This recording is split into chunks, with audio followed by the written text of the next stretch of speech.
खाक चंदन लगाने से क्या फायदा, जब हरि के शरण में तू झूला नहीं तो कंठी माला झूलाने से क्या फायदा।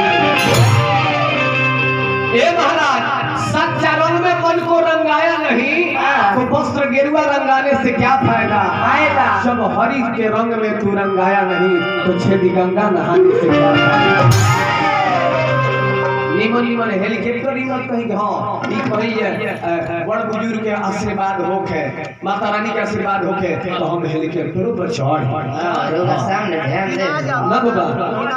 अब हम कहेंगे रउआ तो राहुल बस चले नहीं तो अपन बोलोरो लेके ना आए, अपना ठेकैता के अपना कान पर धरो, बेंच वाला के अपना पीठ को ना बाबा। आपका से रास्ता बता दी है। राम देने वाले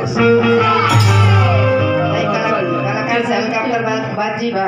ध्यान कलाकार हेलीकॉप्टर को नहीं के चढ़ा रहो। यही बात पर 20 रुपया के पुरस्कार है मतलब सही जाए ना हम ना कह के अपना कपार पर से जिंदा के ढूंढ ना बाबा। हम चाहे भी है आकि स्कॉर्पियो से निमन गाड़ी पर वो चल रही ना बाबा, लेकिन यह करे के बबुआ आवत तनी भाव लाग देता।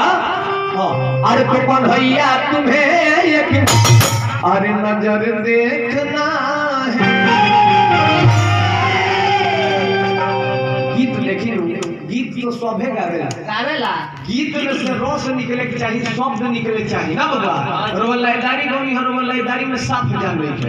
अभिषेक तिवारी नया वैरायटी का लयदारी गावेला आ एकरा बाद अभिषेक तिवारी नया लयदारी रो के गा के सुनल।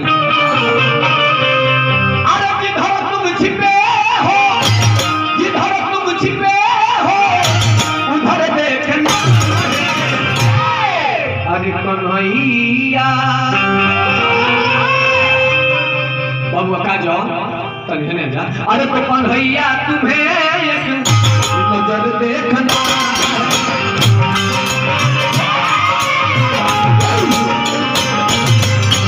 कन्हैया तुम्हें नजर देखना।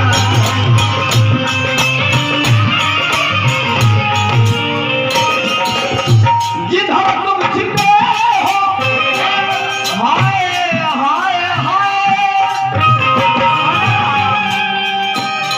जिधर तुम छिपे हो उधर देखना। अरे कन्हैया, अरे तो कन्हैया तुम्हें एक नजर देखना।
कन्हैया तुम्हें एक नजर देखना है, जिधर तुम छिपे हो उधर देखना है।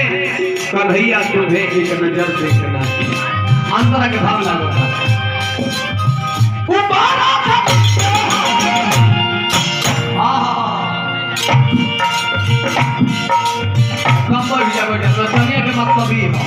आज एकदम कलाकारी में रस लिया रस वो तो ठाठरा में पैसा नहीं लगा क्या